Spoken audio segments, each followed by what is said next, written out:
Sebelumnya kita telah membahas terkait dengan faktur pajak. Nah, kali ini kita akan membahas lebih dalam terkait dengan e-faktur.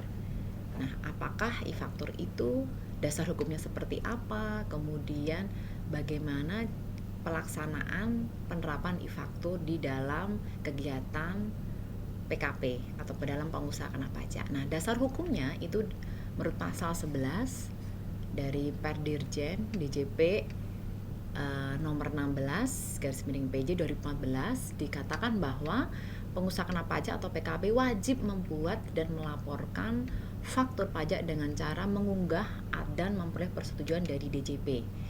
Nah, di sini e-faktur ini adalah aplikasi untuk membuat faktur pajak elektronik atau bukti pungutan PPN secara elektronik.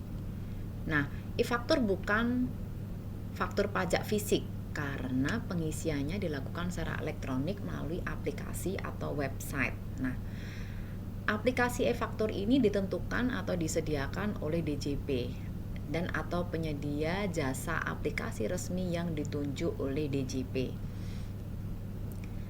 E-faktur klien desktop dan e-faktur pajak.go.id adalah contoh aplikasi resmi untuk membuat, menerbitkan, dan melaporkan faktur pajak.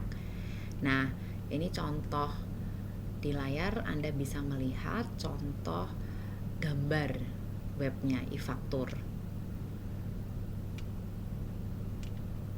Kemudian terkait dengan aplikasi e-faktur pajak.go.id yang software yang disediakan oleh DJP, di sini digunakan untuk membuat, menerbitkan, melaporkan faktur pajak dan diunggah dan harus wajib memperoleh persetujuan dari DJP.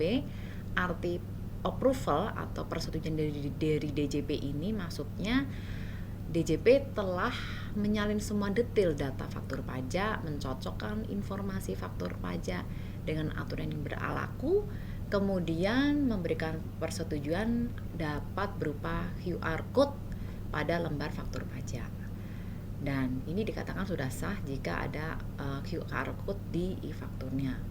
Wajib pajak hanya dapat mencetak faktur setelah memperoleh status approval. Nah, saat mengunggah informasi e-faktur pajak, bisa saja sistem DJP itu menolak atau reject faktur pajak Anda.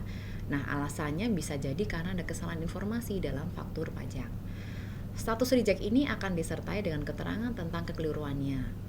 Nah, untuk itu wajib pajak perlu memperbaiki informasi sesuai dengan keterangan dan mengunggah data kembali.